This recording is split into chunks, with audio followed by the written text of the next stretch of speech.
अहो मी over confidence नाही बोलत सर. अहो खरंच त्यांच्यासारखा नाही मी. अहो सर माझा जन्मच झालाय भारतीय फौजमध्ये येण्यासाठी. अच्छा, माझी सुद्धा हीच इच्छा आहे. लवकरात लवकर तू भारतीय लष्करात सिलेक्ट व्हावं. फक्त मी प्रे करेन की ट्रेनिंगसाठी तुला माझं युनिट मिळू नये. सर माझी आजी म्हणते की सोनं जेव्हा आगीतनं जातं ना तेव्हाच त्याला झळाळी येते. मी तयार आहे सर. मी आता भरती होणारच, पण ट्रेनिंग सुद्धा तुमच्याकडनंच घेणार. All the best. भेटू लवकरच.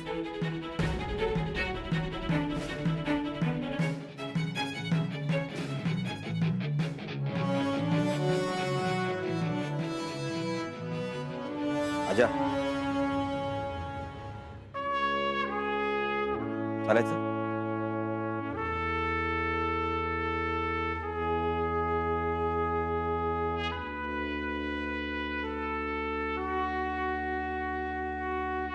इथनं पाच निघा ना फौजी. माझं बी तसंच झालंय. चल.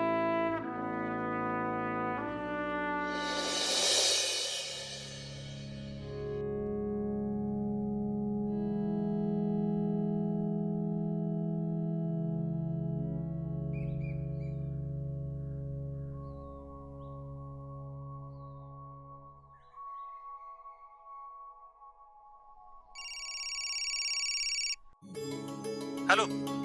अरे मूर्ख माणसा, कुठे कडमडलायस? कुठे गेलायस? अरे सकाळपासून वाट बघते. देवळात, पाराकडं, रावल्याच्या सलूनकडं सकाळपासून येर जरा घालून झालेत. दिवसभर वाट बघते. एक फोन करता येत नाही तुला? आणि मी एवढ्या वेळा फोन करते, उचलायला काय झालं होतं? अरे बोल की आता.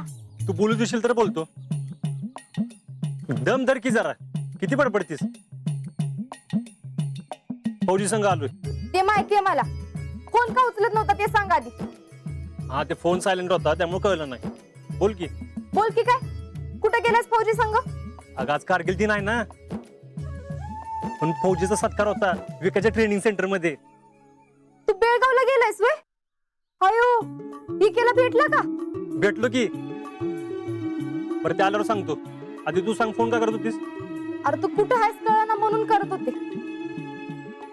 काळजी वाटत होती ना, तू फोन बी उचलत नव्हता. अयो, माझी काळजी का करत होतीस?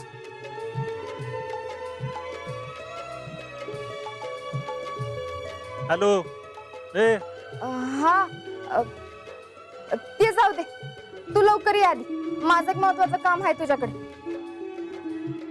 गावात आलास की पहिलं मला भेट. हो. हा, आणि सांभाळून ये. ढाब्यावरती खाऊ नकस. मागच्याला मी नीट जेवला नव्हतास. आणि एसटी मध्ये झोपू नकस. हा, ठेवू का? हॅलो. हॅलो.